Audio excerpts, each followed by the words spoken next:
수요예배 나오신 여러분 주의 이름으로 축복하고 또 환영합니다. 하나님께서 오늘 수요예배에 큰 은혜 부어주실 줄 믿습니다.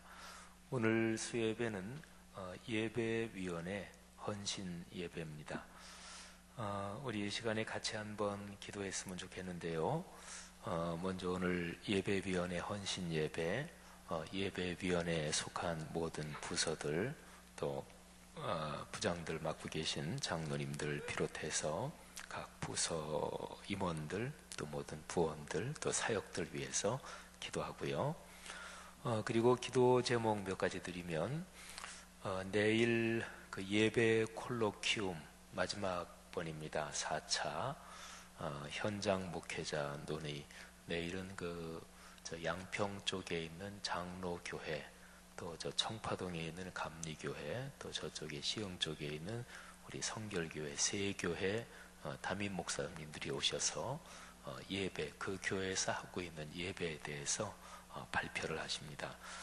한국 교계에서 그 예배에 대해서 가장 좀 특색이 있고 또 모범적이라고 하는 그런 교회들 목회자분들인데 작년 11월부터 시작돼서 한 달에 한 번씩 한국 신학계 예배 신학자들 또 전문가들 모시고 4번 진행하는 거고요. 교단과 한국 교계의 예배 갱신을 위해서 진행하는 거고 아주 구체적으로는 4번의 콜로키움이 끝나고 나서 그 결과를 우리 교회 예배에 몇 년간에 걸쳐서 그 결과를 가지고 단계적으로 우리 교회 예배를 더 은혜롭게 그렇게 세팅해 갈 것입니다. 내일 있을 마지막 4차 콜로키움을 위해서 기도해 주시고 이번 주일이 교구 임원 컨퍼런스가 있습니다.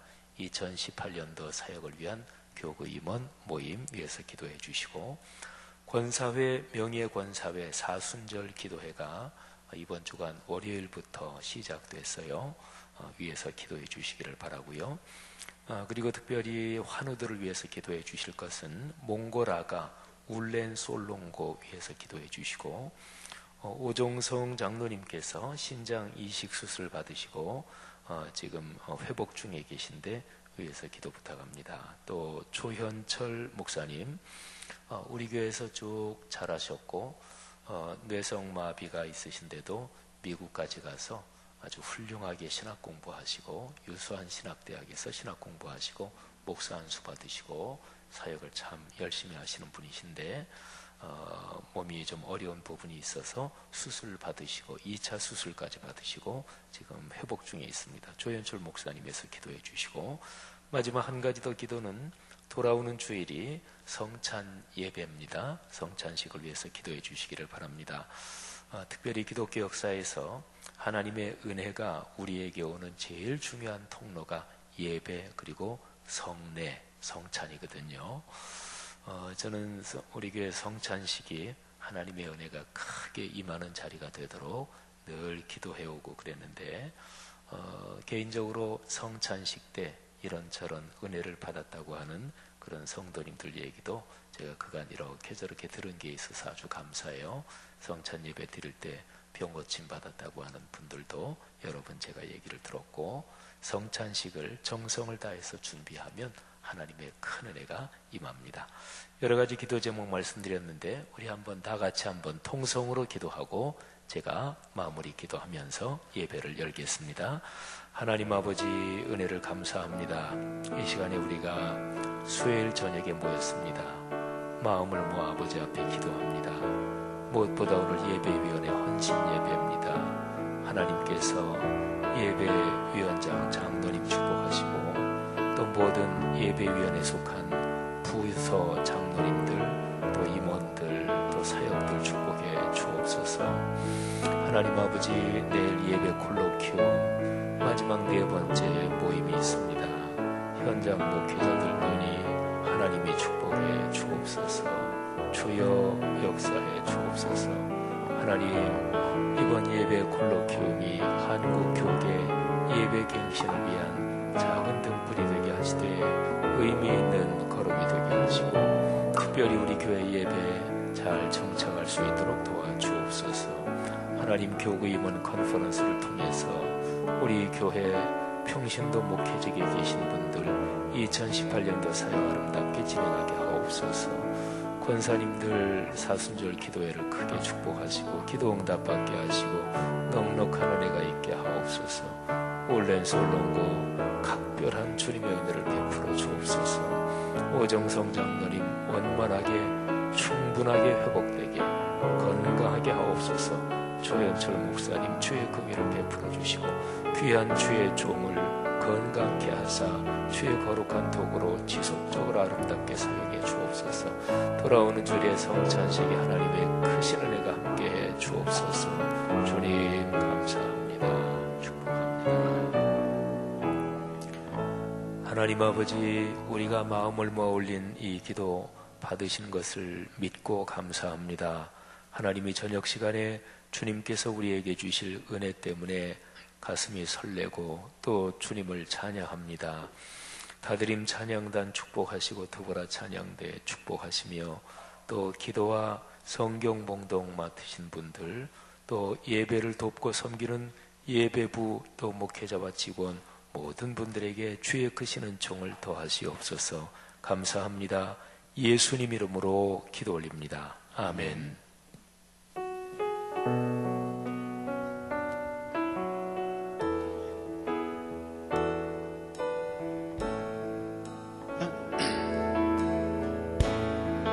나는 찬양하리라 주님 그 이름 찬양 예수 크신 주 이름 나 찬양하리라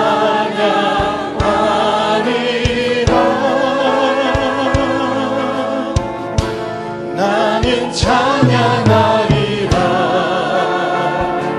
주님 그 이름 찬양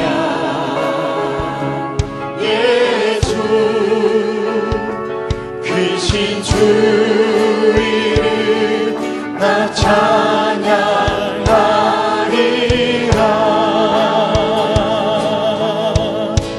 나는 영광 돌리리 주님 영광의 이름 예수 크신 주 이름 나 찬양하리라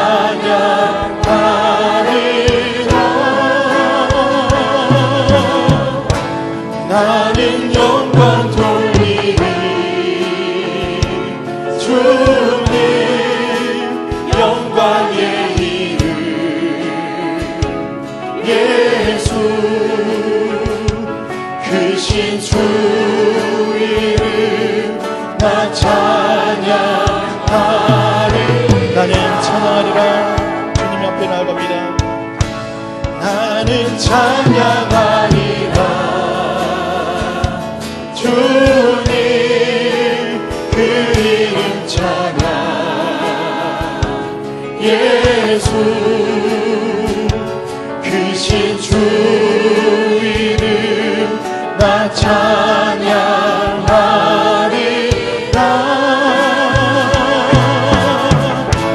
나는 찬양하리라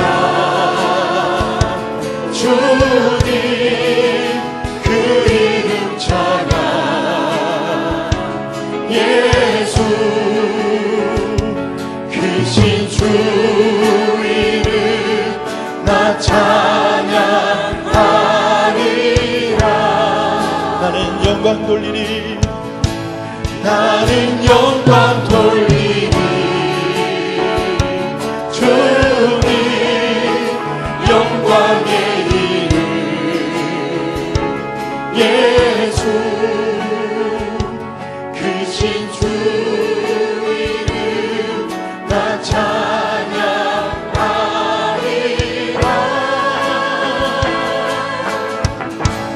나는 영광 돌리리 주님 영광의 이름 예수 크신 주 이름 나 찬양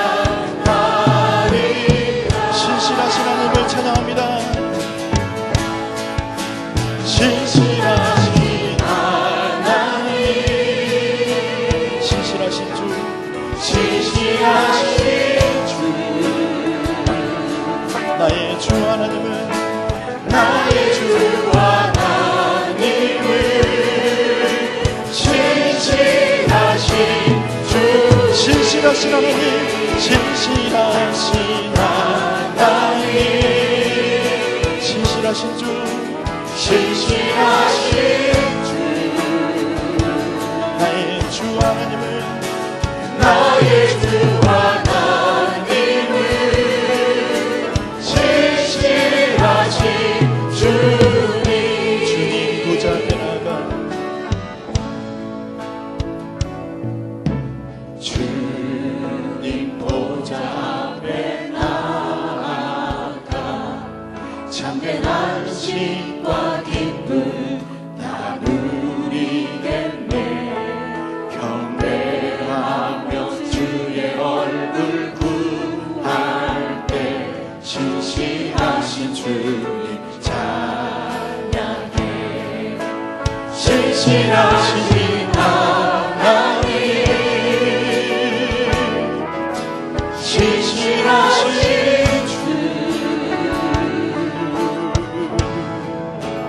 나의 주 하나님은 신실하신 주님 기도 들으시는 하나님 기도 들으시는 하나님 폭풍 속에 내 등불 내놓으시라 주의 날개 아래서 내 맘 쉬리니 신실하신 주님 찬양해 신실하신 하나님 신실하신 주 신실하신 주 나의 주 하나님은 신실하신 주님 평화 내려주신 하나님 찬양합니다 평화 내려주신 하나님 나로 고통받는 자를 위로하게 하소서 나의 평생 주의 사랑을 전하리 신실하신 주님 찬양해 신실하신 하나님 신실하신 주 나의 주 하나님은 신실하신 주 신실하신 하나님 신실하신 하나님 신실하신 주 신실하신 주 나의 주 하나님은 신실하신 주 마지막으로 신실하신 하나님 신실하신 주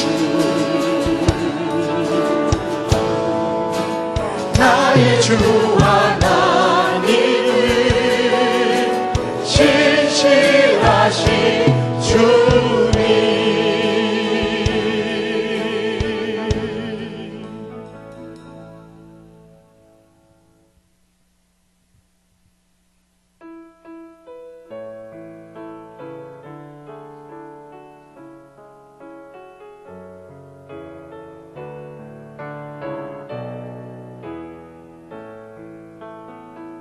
주 하나님 지으신 모든 세계 내 마음속에 그리워볼 때 하늘의 별 울려 퍼지는 데서 주님의 권능 우주에 찾네 주님의 높고 위대하심을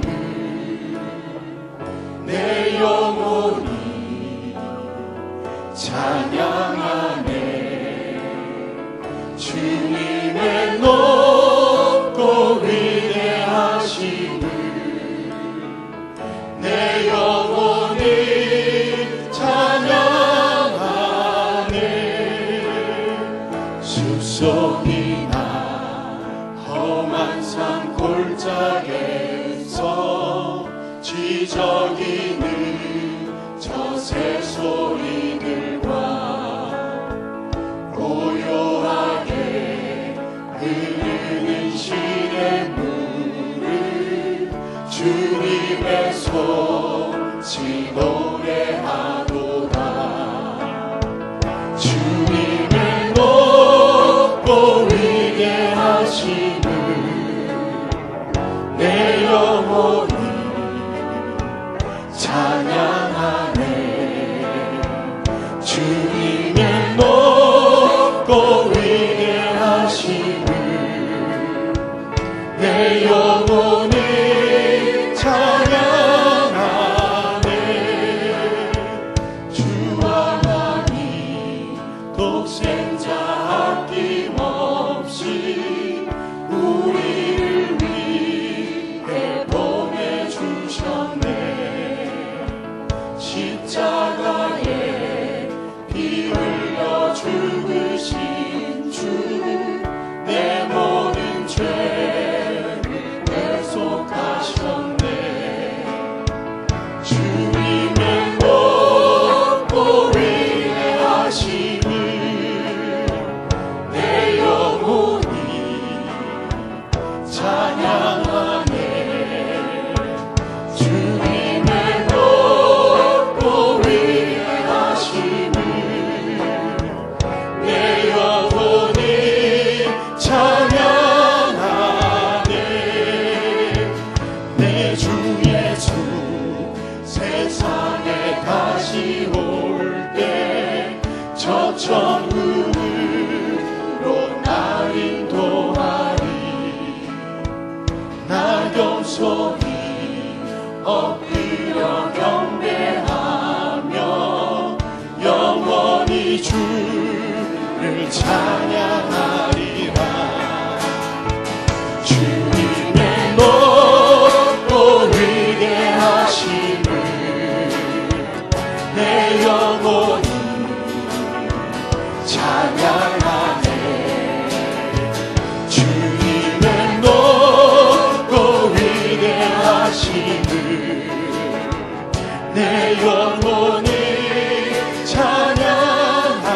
우리 오른손을 높이 들고 주님의 높고 위대하심 내 영혼이 찬양하네. 주님의 높고 위대하심을 내 영혼이 찬양하. 우리 마지막으로 다시 한번 주님의 높고 위대하심을 내 영혼이 찬양하네. 주님의 높고 위대하심을 내 영혼이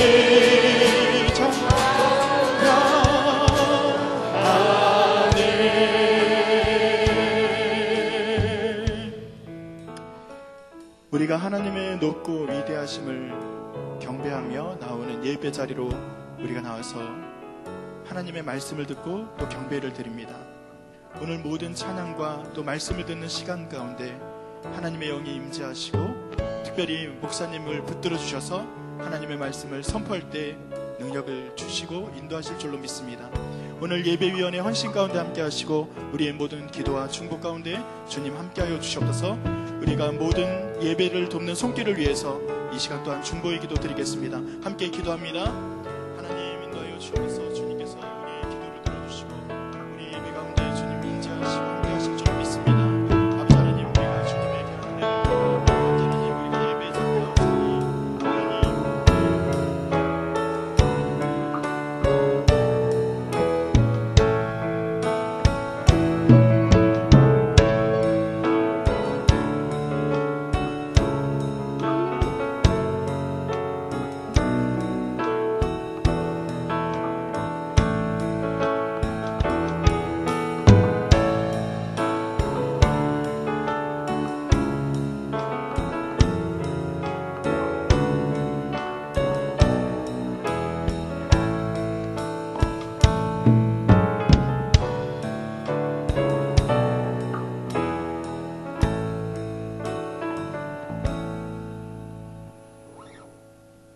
할렐루야. 길과 진리와 생명에 대해서 우리들을 의의 길로 인도하시고 축복 주시는 만군의 아버지 하나님, 주님의 귀한 사랑과 은혜를 진심으로 감사드리옵나이다.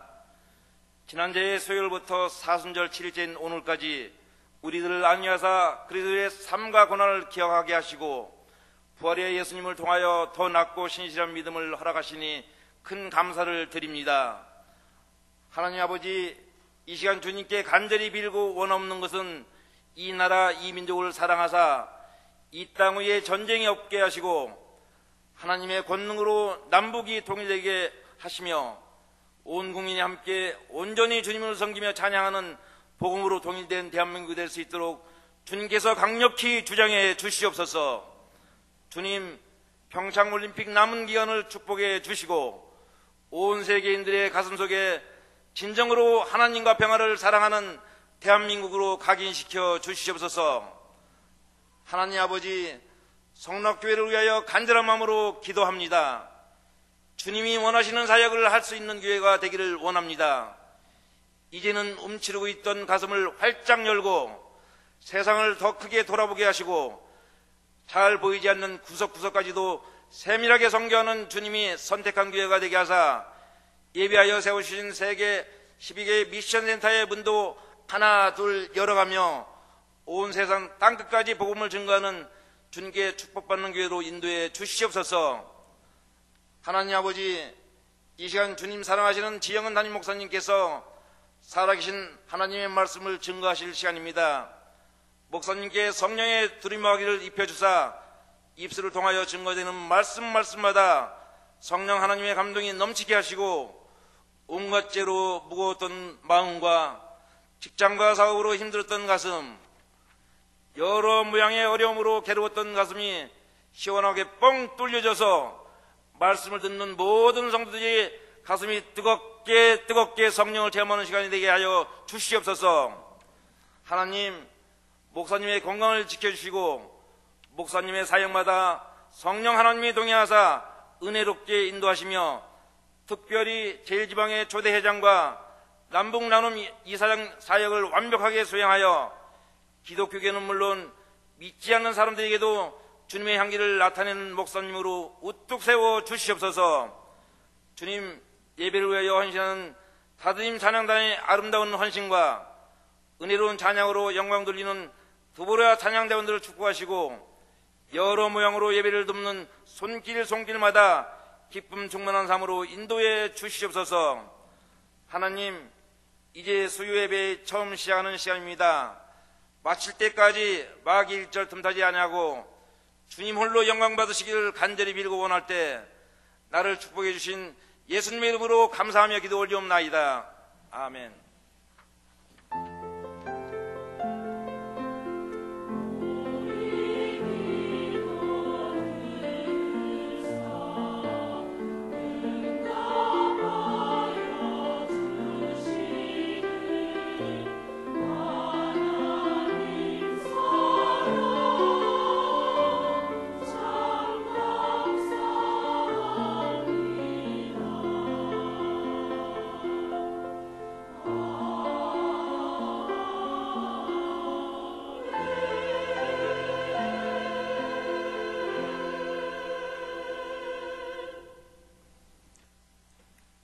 오늘 우리에게 주시는 하나님의 말씀은 이사야서 66장 18절에서 24절 말씀입니다. 구약 1049면에 있습니다.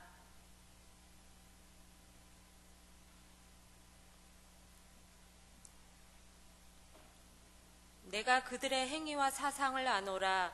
때가 이르면 문 나라와 언어가 다른 민족들을 모으리니 그들이 와서 나의 영광을 볼 것이며 내가 그들 가운데서 징조를 세워서 그들 가운데에서 도피한 자를 여러 나라 곧 다시스와 뿔과 활을 당기는 룻과 및 두발과 야완과 또 나의 명성을 듣지도 못하고 나의 영광을 보지도 못한 먼 섬들로 보내리니 그들이 나의 영광을 문 나라에 전파하리라.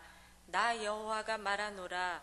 이스라엘 자손이 예물을 깨끗한 그릇에 담아 여호와의 집에 드림같이 그들이 너희 모든 형제를 문 나라에서 나의 성산 예루살렘으로 말과 수레와 교자와 노새와 낙타에 태워다가 여호와께 예물로 드릴 것이요 나는 그 가운데에서 택하여 제사장과 레위인을 삼으리라. 여호와의 말이니라. 내가 지을 새 하늘과 새 땅이 내 앞에 항상 있는 것 같이 너희 자손과 너희 이름이 항상 있으리라. 여호와의 말이니라. 여호와가 말하노라. 매월 초하루와 매 안식일에 모든 혈육이 내 앞에 나와 예배하리라. 그들이 나가서 내게 패역한 자들의 시체들을 볼 것이라. 그 벌레가 죽지 아니하며 그 불이 꺼지지 아니하여 모든 혈육에게 가증함이 되리라. 아멘.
오늘 예배위원회 헌신 예배고요. 그래서 우리 예배위원회에 속하신 분들 나와서 하나님 앞에 찬양 한 번 더 올리고 그리고 말씀 듣겠습니다. 네, 우리 나오시기 바랍니다.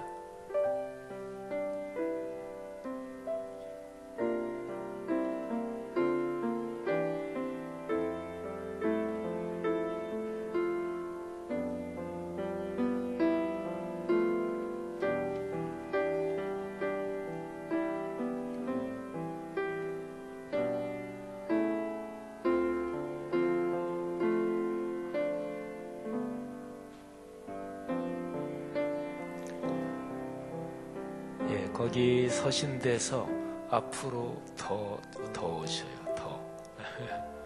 예. 예. 여기 마이크가 이만큼 있어서 뒤에 서시면 조금만 한 걸음만 더 오시죠. 네네. 예, 최대한. 예. 자, 하나님 앞에 찬양 올리겠습니다.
아멘. 박수하겠습니다. 네.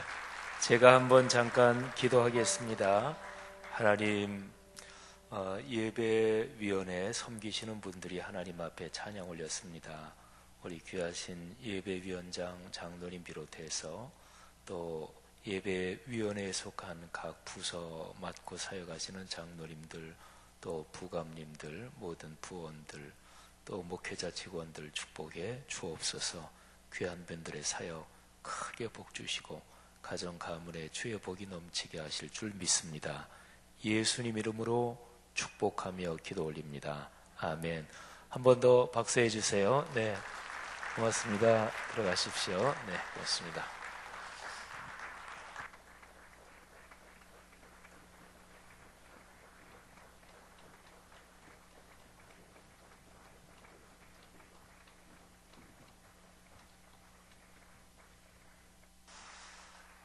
줄기차게 박수 치신 분들에게 큰 은혜가 있을 것입니다. 예. 저는 어디 가나 박수를 굉장히 잘 칩니다. 진짜로 잘 칩니다. 제가 가끔 가다가 구청이나 지역 무슨 행사 가면, 연말연시 행사 가면 이제 사회단체 무슨 행사가 아주 그냥 뻔한 그런 눈 가리고 아웅하는 그런 격식이 많죠. 저는 그때도 줄기차게 박수칩니다. 지난번에도 어떤 지역 사회에 어떤 분 출판 기념회 하는데 그냥 사람들이 계속 나와서 축사하고, 그런데 사회 보시는 분이 자 박수로 환영해 주세요. 그런데 뭐 사람들 거의 안 치죠. 저는 거기서 나올 때까지 계속 쳤습니다. 감사하고요. 우리 교회 예배위원회 사역을 통해서 하나님께서 크게 영광 받으실 것입니다. 올해는 헌신 예배를 좀 매년 좀 이렇게도 해보고 저렇게도 해보고 그러는데요. 올해는 부서별로 하지 않고 위원회별로 묶어서 합니다. 그렇게 되면 다 해서 위원회 안에 9번, 그리고 말씀 3성경대학, 그리고 교구, 이러면 딱 11번입니다. 올해는 헌신 예배는 그렇게 11번 드립니다. 지난번에 교구 헌신 예배 드렸고, 오늘이 예배위원회고, 그리고 다음이 선교위원회, 그렇게 진행이 됩니다. 저는 항상 제가 이제 얼마나 더 지나야 그냥 나이가 들었네 하는 자의식을 가지고 설교할지는 제가 모르겠어요. 근데 저는 요즘도 여전히 제 생일이 됐을 때 축하해 주시면 아주 쑥스럽고, 그리고 늘 나이 얘기를 하면 언제나 앉으신 분 중에서 저보다 연배 많으신 분들이 계신데 이게 얼른 생각이 들어요. 저는 하도 어릴 때부터 부모님께 너보다 인생 연배가 하나라도 위인 분은 존경하고 또 그렇게 대해야 된다고는 하도 듣고 자라서 저는 선배들한테 아주 깍듯합니다. 1년 선배들한테 아주 깍듯하고요. 우리 교회 목회자들이 쭉 있는데 여전도사님 저보다 나이가 드신 목회자가 그 여전사님들 계신데 제가 여전사님들 나이 밝히지 말아야겠네요. 어쨌든 대개가 다 저보다 이제 나이가 아래시죠. 근데 여성 사역자들한테는 제가 절대로 말을 놓지 않습니다. 저보다 나이가 아래셔도 절대로 말을 놓지 않고, 남자 목회자들은 또 다 교단 후배들이니까 좀 편하게 합니다만은, 근데 어쨌든 지금 나이 얘기를 꺼내느라고요. 제가 지금보다 훨씬 더 젊었을 때는 사실은 조금 못된 데가 많았습니다. 제가. 근데 그거는 제가 스스로 이렇게 하는 게 잘한다. 꼭 그런 건 아니지만, 근데 제 마음속에는 워낙 예수 믿는다는 게 왜 현실적으로 이렇게밖에 안 될까? 그런 안타까움이 저는 굉장히 예수 믿고 나서 신학교 가고 그럴 때부터 굉장히 많았어요. 그리스도인이라면 성경대로 살아야지, 이런 게 저는 굉장히 많았습니다.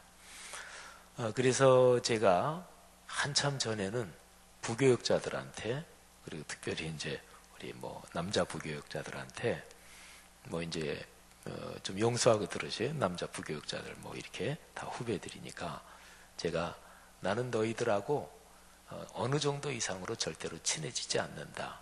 사람이 친해지면 야박한 말은 못할 수도 있잖아요. 그죠? 근데 저는 목사인데 또 담임 목사로서 교회를 주님의 위임에 따라서 끌고 가야 되니까, 근데 예를 들어서 부교육자들 누구랑 너무 친하다. 그래서 제가 성경 말씀에 따라서 분명하게 얘기할 거를 친하기 때문에 좀 못한다. 그런 상황은 나는 바라지 않는다. 그런 얘기죠. 그래서 내가 생각하는, 또 정직하게 가만히 살펴서 생각하는 성경적으로 담임 목사 역할을 하는데 지장을 받을 정도로는 절대로 너희들이랑 친해지지 않는다. 이런 얘기를 제가 한참 전에는 대놓고 했어요. 근데 요즘은 조금 달라졌습니다. 아무래도 우리 교회도 이제 오래 계시는 부교육자들도 계시고 하니까 그분들하고 친해도 또 그분들이 우리 교회 와서 출산도 하고 또 참 애를 쓰면서 성실하게 목회들하고 이제 하면서 인간적으로도 친해져서, 그래서 요즘은 어떨 때는 이런 얘기 해야지 하다가도 그냥 마음이 약해서 못할 때도 있습니다. 전 사실은 기질로 보면 이게 성경적이다, 그게 딱 분명하면 성도분들이 안 따라와도 저 혼자서라도 그냥 그 길로 전 사실은 기질이 좀 그렇거든요. 그리고 지금보다 훨씬 젊었을 때는 사실은 그런 기질이 강했습니다. 근데 요즘에는 한 60대고 보니까 제가 요즘은 좀 그런 게 많이 꺾였습니다. 그래서 성도님들 중에서 장로님이든 권사님이든 집사님이든 성도님들 중에서 진짜 저분 참 교회 충성하시고 참 저런 분이 보이지 않게 숨어서 일하시고, 그런 분이 어떤 얘기를 하시는데 제가 보기에는 맞지 않아요. 그래도 그런 분이 얘기하시면 제가 요즘은 잘 듣습니다. 저렇게 열심히 본 건 그분의 판단이 늘 목사 판단이 맞는 건 아니에요. 근데 어쨌든 목사로서 성경적으로 또는 우리 교회를 제가 또 맡은 소명에 따라 책임지고 이렇게 이끌고 가면서 이거는 저 장로님이 또는 저 집사님이 말씀하시는 게 이게 아닌데, 그런데 그분이 진짜로 교회에 열심히 충성하시고 참 순수하시고 그런 분이 얘기할 때는 어떨 때는 제가 많이 접습니다. 그리고 그분 얘기를 제가 많이 듣습니다. 일반적으로도 사람이 나이가 들면 젊을 때는 아주 강했다가도 조금은 이제 부드러워진다고 그러죠. 근데 특별히 그러면서 저는 요한복음 21장에 있는 말씀을 생각합니다. 요한복음 21장 18절에 보면 예수님께서 베드로에게 이런 말씀을 하십니다. 내가 젊어서는 스스로 띠띠고 원하는 곳으로 다녔거니와 늙어서는 내 팔을 벌리리니 남이 네게 띠띠우고 원하지 아니하는 곳으로 데려가리라. 그건 일반적인 삶에서도 마찬가지죠. 사람이 나이가 점점 들고 또 여기 계신 분들도 손자도 보고 손녀도 보고 이렇게 되면 사실은 사람은 자기 멋대로 살지 못하는 거거든요. 또 이런저런 관계 속에서 또는 애들 때문에 참기도 하고 다 그러는 거죠. 저는 사실은 지방회에 이런 회장을 맡고 또 이런저런 거를 맡고 사실은 그런 거를 안 하려고 저는 생각을 했고, 왜냐하면 그런 걸 하면 저도 이제 뻔히 알죠. 그런 걸 하면 할 소리 다 못한다.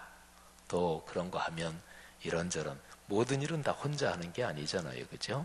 다른 사람들이 같이 하는 건데, 근데 제도적인 그런 일을 맡으면 사실은 내가 생각하는 대로 이게 하나님의 뜻이다 그렇게 분명하게 못할 경우가 많이 생기기도 하겠고, 또 제 스타일상 제가 사람들이랑 막 이렇게 같이 하고 그러는 걸 그렇게 잘하는 스타일이 아니에요. 제가 솔로 스타일이기 때문에.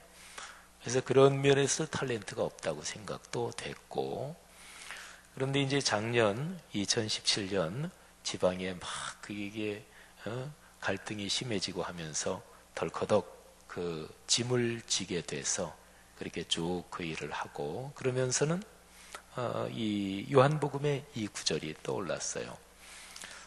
나중에 더 나이가 들어서는 남이 내게 띠띠우고 원하지 아니하는 곳으로 데려가리라 하는 말씀이 떠올랐고, 어제 남북 나눔운동 이사장으로 홍정길 목사님이 이제 사임하시고 제가 취임했는데, 사실은 이것도 한 6개월 동안 기도했습니다. 그러면서 기도하면서는 하나님한테 하나님 이거 맞지 않았으면 좋겠습니다.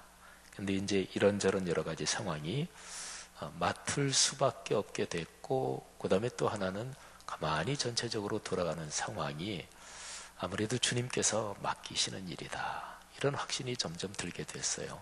그래서 순종해야 되겠다 생각을 했거든요.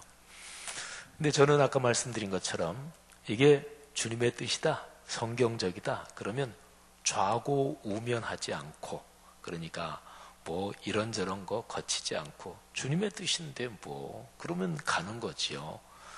주님의 뜻이니까 주님의 뜻을 하면서 사람 눈치를 더 보면 안 되잖아요. 저는 그게 사실은 굉장히 강한 사람입니다. 근데 제가 그거를 배운 거는 성경의 인물을 얘기하자면 세례 요한한테서 배웠고, 그리고 역사적인 인물을 얘기하자면 안도산 선생, 도산 안창호 선생, 죽더라도 거짓은 말아라. 그러니까 안도산 선생에게 배웠고, 제가 읽은 소설 속의 인물로 얘기하면 이은성 씨가 쓴 동의 보감, 이 소설, 상중하로 된 이 소설이 옛날에 MBC의 허준 그 원작이에요. 저는 독일에서 이 소설을 먼저 읽고, 그리고 허준 텔레비전 드라마는 그때 제가 독일에서 유학할 때 했거든요. 그래서 나중에 다 본 것도 아니고 일부를 이렇게 봤는데요. 근데 이은성 씨가 쓴 동의 보감에 보면 거기에 유의태라는 의사가 나옵니다. 근데 유의태가 유명한 얘기를 해요. 그 책에 보면 비인부전 이런 얘기를 해요. 비인, 인물이 아니다. 그러면 아니 부자 전할 전자, 인물이 아니면 전해주지 않는다. 이 유의태가 전설적인 대단한 명의거든요. 유의태가 젊은 시절에 왕궁의 의사인 양예수를 구침지희라는 그 대결을 하면서 꺾은 사람이에요. 그러면서 이제 시골 내려가서 의사로 살아가는데, 유의태한테 아들이 있었습니다. 하나, 도지라는 아들이 있었고, 모든 아버지가 다 그럴 거 아니겠어요? 자기 자식한테 다 물려주고 싶고 그러죠. 의업을, 이 가업을. 근데 유의태가 보기에 자기 아들은 그릇이 안 되는 거예요. 그래서 무던히도 고민합니다. 그리고 자기 친구들 중에서 그야말로 명의인 친구들한테 여보게 내 아들 좀 잘 좀 가르쳐 주시게. 근데 그래도 안 돼. 근데 그 도지, 그 아들에게 가장 결정적인 약점이 뭐냐면 교만한 거예요. 그러니까 요즘으로 말하면 재벌 아들이다, 이렇다. 그래가지고 그 2세 젊은 애들이 막 교만한 거, 이제 그런 비슷하다고 보시면 돼요.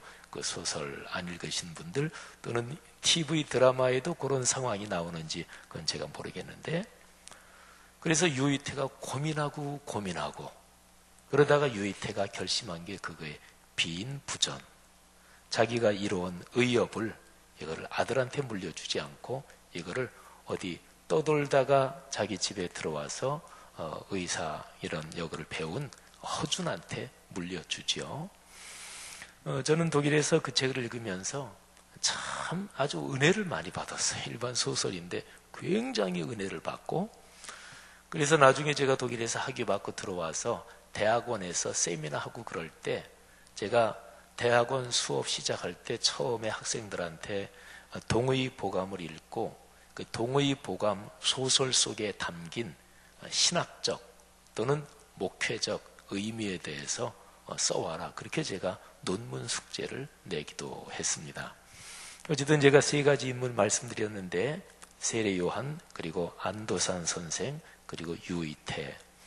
근데 물론 이 세 분, 한 분은 이제 가공의 인물입니다만은 이 세 분이 다 제가 생각하는 것처럼 그런 면만 있다는 건 아니에요. 근데 어쨌든 그래서 저는 사실은 신앙은 성경대로 사는 게 신앙이다. 근데 일반적으로 보면은요, 우리 교회도 한국의 모든 교파 다 따져도 엄청나게 규모가 큰 여의도 순복음교회라든지 이런 교회들도 있지만, 한국 전체로 보면 우리 교회도 상당히 큰 교회죠. 우리 교단에서는 서너 번째로 큰 교회니까. 이 정도 큰 교회 담임 목사고 하면 이제 나이 한 60대고 그러면 그냥 은퇴할 때까지 그냥 천천히 자리 지키면서 누리면서 그냥 그렁그렁하게 그럴 수도 있는 거죠.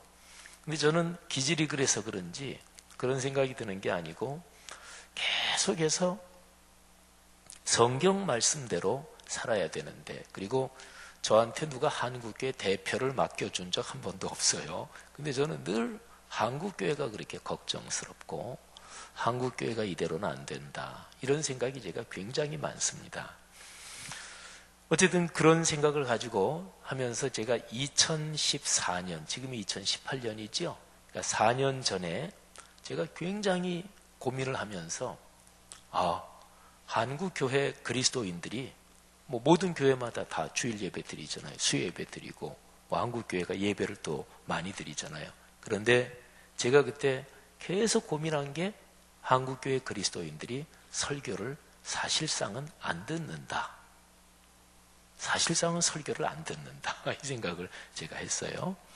그러니까 뭐 100% 다 그렇다는 건 아니고, 근데 예배 드리고 예배 시간에 설교 시간도 있지만 사실은 성도들이 설교가 성도들의 마음에 들어가지 않는다. 이런 생각을 했어요. 어떤 목사님은 그렇게까지 표현했어요. 오리 아시죠? 물오리. 물오리 아니더라도 집오리도 그렇죠. 오리 위에 물을 부으면 오리 깃털에는 기름기가 있어요. 그래서 물을 부으면 오리 안 젖습니다. 그죠? 그래서 설교를 길게 하는 거는 오리 등에다가 물 붓는 거하고 똑같다. 이런 얘기까지 어떤 목사님은 하시는데, 지금 이 얘기 들으시면서 마음속으로 깊이 그래요, 목사님 그 얘기가 맞아요, 이렇게 생각하시는 분들도 계시는 것 같아요. 어쨌든 근데 2014년, 13년 그쯤에 제가 굉장히 그 고민이 많이 들었어요. 한국교회 전체를 볼 때 예배가 그렇게 많고 설교가 그렇게 많은데 왜 한국 땅의 그리스도인의 삶이 그럴까? 이것 때문에 계속 생각하다가 하나님의 말씀이 선포되고 말씀이 살아 움직이면서 그리스도인의 삶이 변하는 건데, 근데 말씀이 선포돼서 말씀이 들어가질 않는다. 근데 그 책임은 1차적으로 설교자한테 있다고 제가 생각을 했어요. 뭐 제가 지금 불어 그렇게 말씀드리는 게 아니고 진짜로 1차적인 책임이 설교자다. 설교자들이 설교에 대해서 진지하지 못하다. 그리고 진짜로 성경 말씀을 전한다. 이 의식이 투철하지 못하다. 그래서 제가 2014년 1월 초부터 주보에다가 설교문 100% 내기 시작한 게 그 때문에 그런 거예요. 근데 그때도요, 설교문 내면서 저도 이제 30년 넘게 목회했으니까 제가 알아요. 설교문을 내고 2014년 1월 첫 주부터 제가 100% 원고 설교했어요. 종결 어미까지 정확하게 적어서 제가 설교 원고 보면서 또박또박 읽었어요. 다 아실 거예요. 그죠? 또박또박. 근데 그게 성도들한테는 이게 마음에 그렇게 감동이 덜 될 수가 있다. 그거 저도 알아요. 그리고 그때 한참 그렇게 설교할 때 장로님들 중에서 저한테 얘기하신 분도 몇 분이 있었어요. 근데 이제 저는 참 큰 뜻에서 만일에 우리 교회에 출석하는 성도들이 그렇게 원고 설교하면서 줄었다. 그러면 제가 그거를 빨리 바꿨을 것도 같아요. 근데 감사하게도 줄진 않았고, 그리고 목사로서는 설교에 목회자마다 다르겠지만 저 같은 경우는 진짜로 말씀 선포가 중요하다. 종교 개혁자들이 얘기한 게 어디에 교회가 있느냐? 두 가지가 있는데 교회가 있는 것. 첫째, 말씀이 제대로 선포된다. 두 번째, 성례전이 제대로 집례된다. 이게 기독교 전통이에요. 근데 한국교회는 성례, 성찬 이게 상당히 기독교 전통에 비하면 약해요. 그래서 제가 이제 그거를 이렇게 강조하는 거죠. 성례전도 제가 우리 교회 오자마자, 우리 교회 처음에 대개 한국교회가 1년에 4번 성찬식을 해요. 근데 제가 오자마자 성찬식 한 달에 한 번씩 합니다. 급하게 바꾼 거 아니죠, 그죠? 네 달에 한 번씩 절기 때만 있었죠. 그러다가 좀 2달에 한 번 하고, 그러다가 한 달에 한 번 하고, 여러 해에 걸쳐서 제가 단계적으로 바꿨습니다. 성도들이 그거의 중요성을 또 인식하시고 이래야 한 무리가 없으니까. 제가 이제 원고 설교를 아주 또박또박 하면서 제가 그 당시에 그 얘기를 굉장히 많이 강조했어요. 설교가 어떤 성경 본문을 해석할 때 이렇게도 해석할 수 있고 저렇게도 해석할 수 있고 그런 성경 본문도 있어요. 또 목회자에 따라 해석이 다를 수도 있어요. 하지만 설교를 들을 설교가 그럴 수도 있죠. 참 좋은 얘기네. 이게 설교가 아닙니다. 설교는 목사의 설교 준비가 좀 부족하더라도 설교를 선포할 때 하나님의 성령이 역사해서 듣는 회중의 마음에 생명을 주고 육신의 질병뿐 아니라 영혼육을 치유하고 하나님이 그 사람을 만나주는 거거든요. 그게 설교의 선포거든요. 그래서 어쨌든 제가 그렇게 또박또박 하여튼 100% 원고 설교하면서 설교는 진지한 거다. 목사들이 뭐 맨날 목회한다 그래서 설교 그냥 대략 그렇게 하고 개인 얘기나 대강 하고 성도들 그냥 이렇게 좋게 그냥 격려해주고 뭐 복이 있을지어다. 이게 설교가 아니다. 설교는 하나님 말씀의 선포고 엄중하고 무서운 것이다. 어떤 면에서는 그를 강조하느라고 무던히도 애를 썼어요. 2014년, 15년 그리고 2016년 중반부터 제가 설교를 좀 다르게 했어요. 그러니까 재작년 중반부터 원고는 100% 쓰지만 제가 원고대로 설교를 안 했어요. 그죠? 또 뭐 성도님들도 좀 아실 거예요. 그래서 계속 성도들 중에서 설교 원고를 이렇게 저를 안 쳐다보고 설교 원고를 쭉 따라보시는 분들이 많았죠. 설교학자들 얘기는 그거는 좋은 건 아니에요. 저도 알아요. 그렇게 좋은 건 아니에요. 근데 2016년 중반부터 제가 원고는 100% 내지만 원고 순서대로 설교를 안 했어요. 이거 100% 내고 그 다음에 거의 안 보고 그냥 제가 설교했죠. 언제부터인가 목사님이 여기대로 설교 순서대로 안 하네? 그래가지고 이거 보다가 안 보고 이제 저를 쳐다보시는 분들이 더 많아졌죠. 목사가 설교하면서도 끊임없이 애를 써요. 그리고 제가 이렇게 저렇게 제 설교 스타일이나 또는 설교 진행도 꽤 2014년부터만 해도 한 서너 번 정도. 그 중에는 민감한 분들은 느끼는 것도 있고 또 못 느끼시는 분도 있고 또 회중들은 느끼지 못하지만 저로서는 하나님의 말씀 선포라는 중대한 사명을 가지고 이걸 어떻게 잘 감당할까 무던히도 애를 쓰고 이제 그러는 거죠. 작년이 종교개혁 500주년이었어요. 근데 종교개혁 500주년이 거의 끝나갈 무렵에 명성교회가 아들을 세습하면서 종교개혁 기념주일이 되는 그 주중에 그거를 결정했어요. 그러니까 한국교회 종교개혁 여기에 완전히 그냥 찬물을 끼얹었고 그냥 먹칠을 확 해버린 거예요. 그거는 중대 사태죠.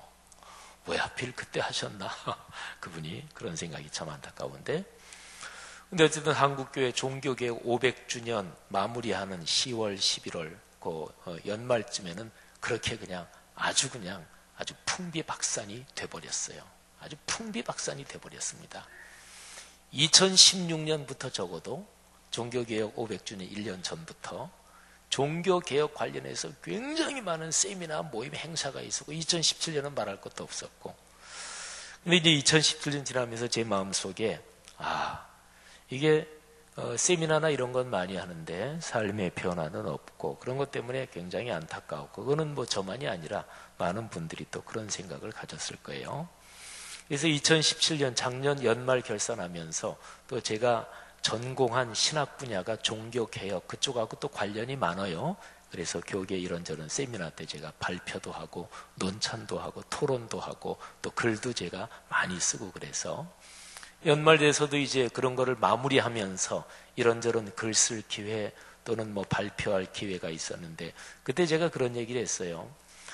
2017년 1년 동안 종교개혁 500주년 이런 상품을 한국교회가 너무나 많이 소비했다.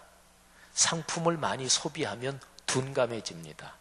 그래서 삶의 변화는 없이 그냥 종교개혁 500주년이라는 상품을 너무나 많이 써먹어버린 거예요. 그리고 상품을 기가 막힌 상품이 있었으니까 그 해에 다 써먹고 그 다음에 거기에만 관심이 있는 사람은 2017년 연말쯤 되니까 종교개혁 500주년 이 상품은 다 잘 훌륭하게 멋지게 소비를 했고 그런 사람은 아마 2019년에 금방 눈을 돌렸을 거예요. 2019년은 3.1운동 100주년이에요. 그러니까 내년 3월은 3.1운동 100주년. 3.1운동은 민족 독립 선언한 대표가 33인이잖아요. 그 중에서 16명이 기독교인이에요. 3.1운동에서는 3.1운동이 가능했던 것은 전국적으로 있었던 교회 조직 때문에 가능했습니다. 이거는 일반 역사가들도 다 인정하고 또 역사적인 사실이니까. 그러니까 기독교로서는 한국교회로서는 3.1운동 100주년 이거는 또 굉장히 소비하기 좋은 상품이지요. 근데 어쨌든 저는 상품은 많이 소비했는데 삶의 변화는 없고 이런 고민을 2017년 연말쯤 가서 굉장히 많이 했어요. 한국교회 어떻게 살아가야 되나? 그러면서 이제 제가 붙잡은 게 바로 예배예요. 예배. 종교 개혁자들이 어디에 참된 교회가 있나 이 질문을 했거든요. 근데 그때가 이제 유럽이잖아요. 유럽에 교회가 어디 있지? 이건 질문할 필요도 없어요. 여러분 유럽 성지순례나 유럽 여행 가보신 분들은 알지만 유럽은 어디 가나 다 이렇게 눈만 뜨면은 교회 건물이 보이고 교회 십자가 탑이 다 보여요. 그러니까 유럽에서 교회가 어디 있나 그건 질문할 필요도 없죠. 그런데 종교개혁자들, 그 신앙의 선배들이 질문한 것은 참된 교회가 어디 있느냐? 그런 질문이었어요. 건물이 있다고 참된 교회가 아니고 참된 교회는 두 가지가 있어야 돼요. 참된 교회의 표시가 두 가지라고 했어요. 첫째가 하나님의 말씀이, 복음의 말씀이 올바르게 선포돼야 된다. 그래서 설교하는 거는 참 두려운 거예요. 설교는 개인 신변 잡기 얘기하는 게 아니고 성경 본문을 전달하고 하나님의 뜻을 전하는 거거든요. 그 다음에 두 번째가 성례전이 올바르게 집례되는 것이다. 이 두 가지가 있는 곳에 교회가 있다. 그래서 저로서는 이제 우리 교회가 종교개혁 희년 다음 해 이렇게까지 타이틀을 걸지는 않았어요. 그냥 2018년 이렇게 심플하게 했는데 우리 교회는 희년 50주년에서는 희년 플러스 1 그렇게도 우리가 하기도 했죠. 근데 그렇게도 할까? 종교개혁 500주년 다음에 그렇게도 할까 하다가 그거는 그냥 말았어요. 그냥 2018년. 근데 제 마음속에는 올해 우리가 예배라는 주제를 붙들고 가는 것은 종교개혁 500주년인 2017년 그 흐름을 이어가는 거다. 이제 목회자로서는 이제 그런 생각을 가지고 올해 지금 목회를 하고 끙끙거리고 있는 거예요. 그러니까 종교개혁자들이 근본적으로 생각했던 게 바로 예배. 그러니까 참된 예배가 있는 곳에 교회가 있다. 그 얘기예요. 참된 예배의 커다란 두 가지 구성 요소가 말씀과 성찬이거든요. 근데 설교와 성찬. 근데 설교와 성찬 두 가지는 다 말씀이에요. 설교는 들리는 말씀, 성찬은 떡과 포도즙 때문에 보이는 말씀. 그러니까 예배의 두 가지 구성 요소, 설교, 성찬, 이거는 말씀인데, 그러니까 말씀이 있는 곳에 교회가 있는 것이고, 그래서 예배가 있는 곳에 교회가 있다. 이런 거죠. 여러분, 이사야서가 얼마나 중요한 책인지를 먼저 알아야 되는데 제가 이사야서에 대해서는 여러 번 말씀드렸던 적이 있어요. 66장으로 되어 있는데 이사야서 66장이 성경 66권을 압축하고 있어요. 구약성경 예언서 중에서 제일 길어요. 그리고 이 책 한 권에 성경 전체가 압축되어 있다고 학자들이 보고, 그러니까 이사야서는 무지무지하게 중요하죠. 그러면 이사야서 맨 끝에 결론이 뭐냐? 이거는 진짜 중요하잖아요. 이사야서 맨 끝에 결론, 그거는 두 가지로 얘기할 수 있어요. 하나가 선교, 두 번째가 예배입니다. 선교에 대해서는 오늘 아까 18절부터 아주 차분하게 또박또박 잘 읽어주셨어요. 그런데 한번 18절부터 잠깐 보세요. 성경을. 내가 그들의 행위와 사상을 안다. 때가 이르면, 언젠가 때가 온다는 거예요. 그러면 문나라와 언어가 다른 민족들, 그러니까 세계 모든 민족들을 하나님이 모으신대요. 그들이 하나님 앞에 온대요. 그래서 뭘 봐요? 나의 영광, 하나님의 영광을 본대요. 하나님 앞에 예배한다는 거예요. 그리고 19절, 내가 그들 가운데 징조를 세워서 그들 가운데서 도피한 자, 이거는 뭐냐면요, 예수 안 믿는 지역에서 예수 믿으면 핍박받잖아요. 이제 그런 얘기라고 이해하시면 돼요. 그러니까 예수 안 믿는 세상 모든 민족, 여기 계신 분들 중에서 집에서 제일 먼저 예수 믿어가지고 막 핍박받고 이러신 분들 계셨을 거예요. 저 같은 경우도 핍박이라 그럴 것까지는 없지만 저희 부모님은 제가 집안에서 제일 처음 예수 믿었는데 교회 나가는 거를 그냥 좋다 그렇게 하셨어요. 그리고 저희 아버님은 이제 천국 가셨는데, 하여튼 저희 아버님은 그러신 분들 많죠. 사자 붙은 사람들은 다 공식적인 도둑놈들이다. 저희 아버님 그러셨어요. 판사, 검사, 변호사, 목사, 죄송합니다, 의사분들. 하여튼 저희 아버님은 사자 붙은 사람들은 다 공식적인 도둑놈들이다. 근데 목사님들이 어쨌든 강단에서는 좋은 말씀하니까.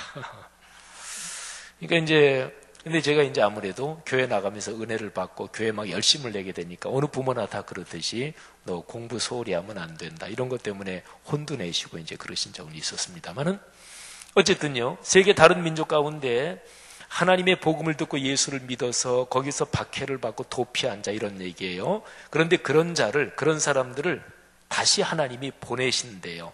어디로 보내냐면 다시스, 뿔, 활을 당기는 룻, 두발, 야완, 그리고 나의 명성을 듣지도 못하고 보지도 못한 먼 섬들로 보낸다. 여기 다시스는 스페인이고요. 뿔, 룻, 이거는 아프리카 북부를 말하고요. 어쨌든 하나님께서 세계 모든 민족 가운데 하나님 앞으로 나오는 사람들, 이런 사람들이 하나님 앞에 나와서 하나님의 영광을 본대요. 하나님께 예배한대요. 그리고서 하나님이 그 사람들을 다시 그쪽으로 파송하신대요.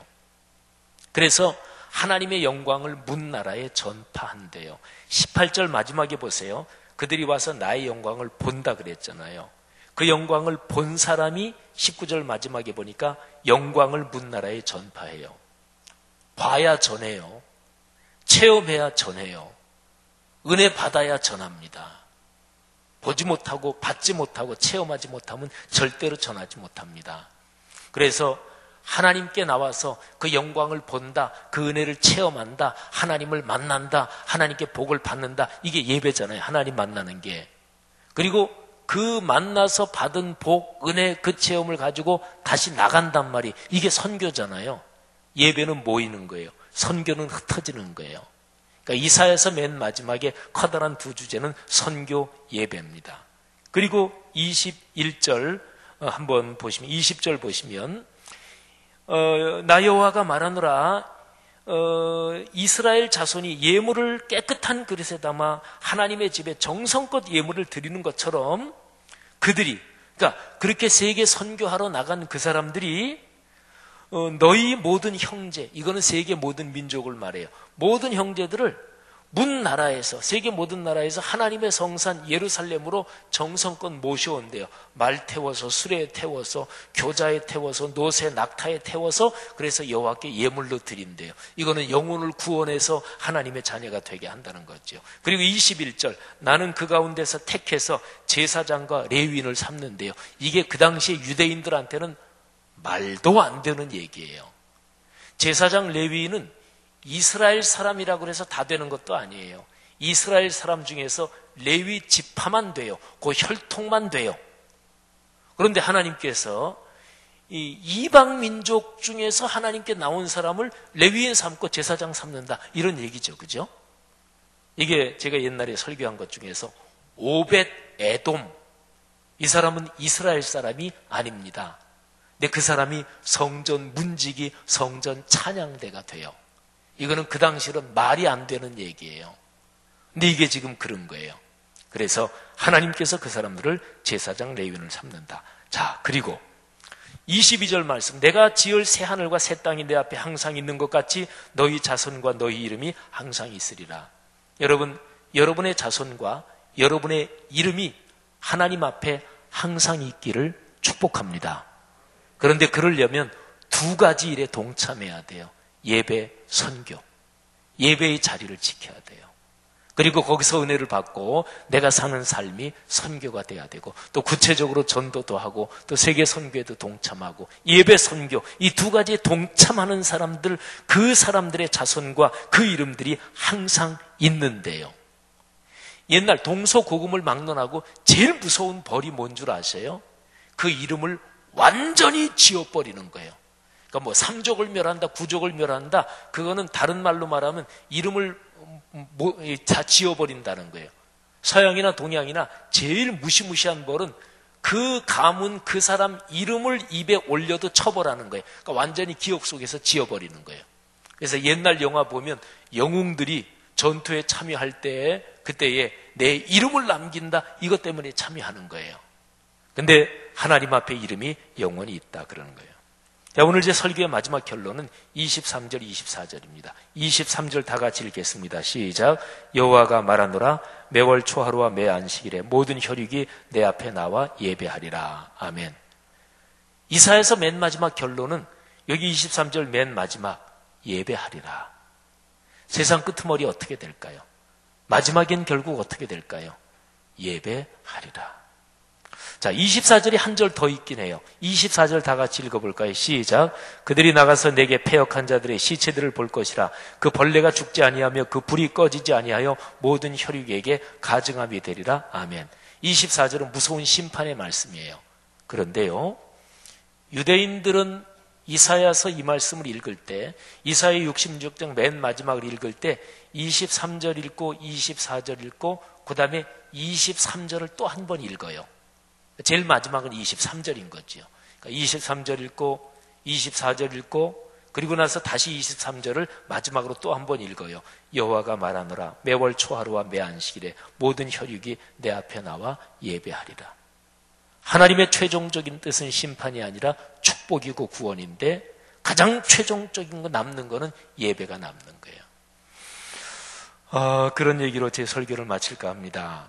어렸을 때 이렇게 모래로 이렇게 모래 장난하던 기억들 나시죠? 또는 바닷가 가면 더 이렇게 크게 모래로 집도 짓고 두꺼비 집도 짓고 뭐 터널도 파고 그러잖아요. 근데 아이들도 알아요. 모래 집 짓고 그 다음에 엄마가 야 집에 가자. 그러면 그 모래 집 지어놓은 게 못내 아쉽지만 저녁이 되면 집에 가야 된다는 거 알아요.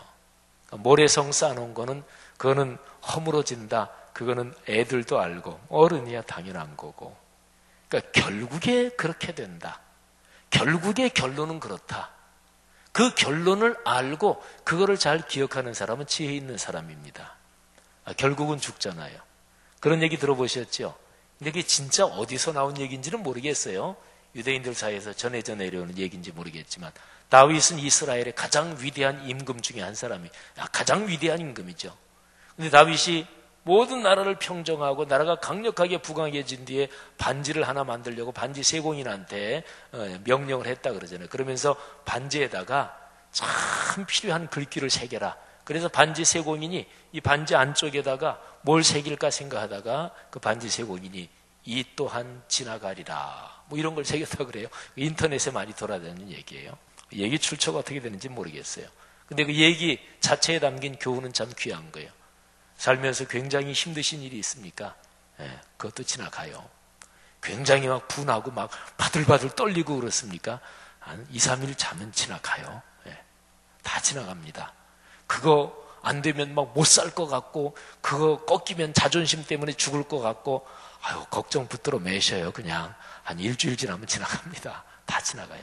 이 또한 지나가리라. 근데 그거는 조금만 생각하면 다 알아요. 그리고 이 또한 지나가리라 뭐 이런 거하고 비슷하게 마지막에 가면 결국은 다 죽는다는 거 알아요. 알렉산더 대왕이 그랬다 그랬죠. 자기 죽을 때 관 양쪽에 구멍을 뚫고 자기 손을 밖으로 이렇게 내놓게 했다 그랬죠. 그래서 손 이렇게 펴고 나 알렉산더가 역사상 가장 큰 나라를 건설한 왕이잖아요. 근데 그 알렉산더도 갈 때는 아무것도 안 갖고 간다. 빈손으로 간다. 뭐 우리말에도 공술의 공수가 있잖아요. 그래서 사실은 다 알아요. 결국엔 죽는다는 거 다 알고 아무것도 못 가지고 간다는 것도 다 알고 이 또한 지나간다는 것도 다 알고 모래성을 쌓다가 저녁이 되면 집에 들어가야 된다는 것도 다 압니다. 그러니까 결말이 어떻다 이거를 잘 기억하는 사람이 지혜로운 사람이지요. 그런데 역사의 종말 모든 시간의 종말 맨 마지막에 결말은 어떻게 되는 것일까요? 이사야 66장 23절의 맨 마지막 단어 예배하리라. 그러니까 예배의 자리가 참 소중한 거예요. 예배자로서 훈련되는 것처럼 소중한 게 없습니다. 제가 늘 강조하는 게 제가 목사지만 오늘도 제가 설교하지만 제가 지금 설교하는 설교자보다 예배드리는 예배자가 더 중요합니다. 오늘도 제 설교 주제가 그러니까 아까 저 앞에 앉아서부터 하나님 오늘 설교자가 아니라 예배자가 되게 하옵소서. 오늘 찬양하신 우리 찬양대원 여러분 아니 난 오늘 맡은 찬양만 하면 되지. 그러면 제일 중요한 거 놓친 거예요. 찬양대원이기 이전에 예배자가 돼야 되는 거예요. 예배자. 사랑하신 여러분, 예배자로 행복하고 복되시기를 주의 이름으로 축복합니다. 우리가 예배 드릴 수 있는 근거는 예수 그리스도입니다. 하나님을 본 사람이 없을 때 독생하신 예수 그리스도 그분이 하나님을 보여주셨어요. 그래서 예수 그리스도의 십자가 사건을 통해서 하나님을 알게 되고, 그래서 성자 예수 그리스도를 통해서 하나님께 예배하는 거죠. 자, 우리 그런 찬양 한 장 부르면서 오늘 예배를 마쳤으면 좋겠습니다. 32장 찬송입니다. 32장 찬송 제가 한번 가사를 읽어드리겠습니다. 만유의 주제 존귀하신 예수, 사람이 되신 하나님, 나 사모하여 영원히 섬길 내 영광 되신 주로다. 화려한 동산, 무성한 저 수목 다 아름답고 묘하나 그것보다 순전한 예수 더 아름다워 봄 같은 기쁨 주시네. 광명한 해와 명랑한 저 달빛, 수많은 별들 빛이 나지만 주 예수의 빛은 더 찬란하여 참 비교할 수 없도다. 우리가 예배 때마다 주 예수 그리스도 높이며 경배하며 삼위일체 하나님께 찬양하는 거죠. 우리 온 마음을 다해 찬양 올리겠습니다. 만유의 주제 존귀하신 예수, 사람이 되신 하나님, 나 사모하여 영원히 섬길 내 영광 되신 주로다. 화려한 동산, 무성한 저 수목 다 아름답고 교하나 순전한 예수 더 아름다워 봄 같은 기쁨 주시네. 광명한 해와 명랑한 저 달빛, 수많은 별들 빛나나 주 예수 빛은 더 찬란하여 참 비교할 수 없도. 만유의 주제, 만유의 주제 존귀하신 예수, 사람이 되신 하나님, 나 사모하여 영원히 섬길 내 영광 되신 주로다.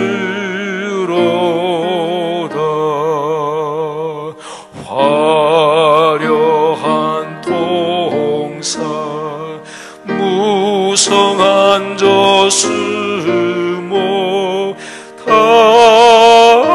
아름답고 묘하나 순전한 예수 더 아름다워 봄 같은 기쁨 주시네. 광명한 해와 명랑한 저 달빛, 수많은 별들 빛나나 주 예수 빛은 더 찬란하여 참 비교할 수 없도다.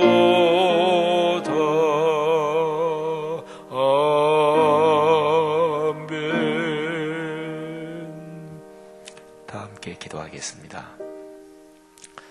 하나님 삶의 길을 걸으며 예배자로 인생길 걷겠습니다. 가장 소중하고 가장 축복스러운 이 직분 그리고 이 자리 결코 뺏기지 않겠습니다. 교만하면 예배자의 자리가 무너져요. 교만하면 반드시 무너지고 맙니다.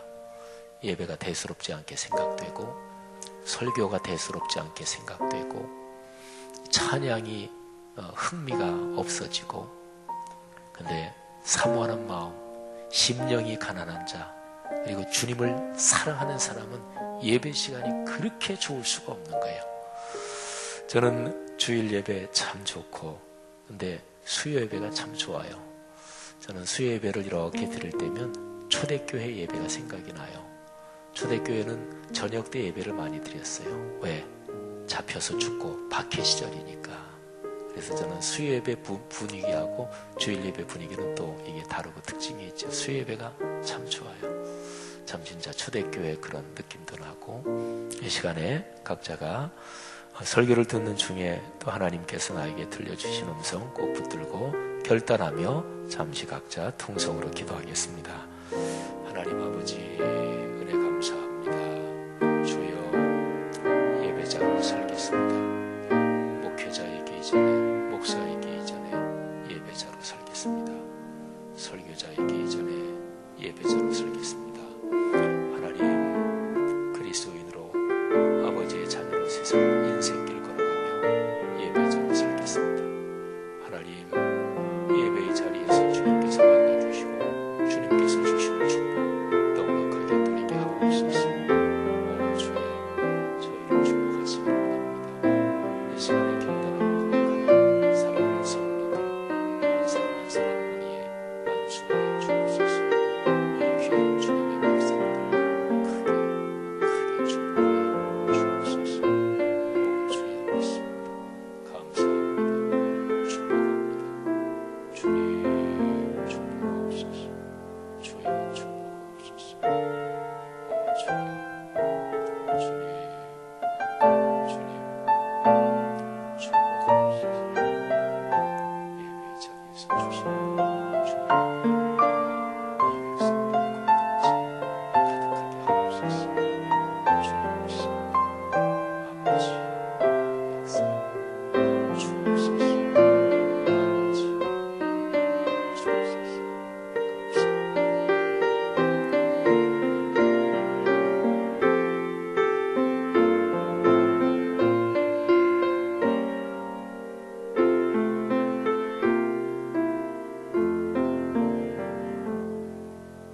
하나님 아버지, 제가 목사이기 이전에 예배자로 살겠습니다. 또 설교자이기 이전에 예배자의 자리가 더 근원적임을 다시 한번 고백합니다.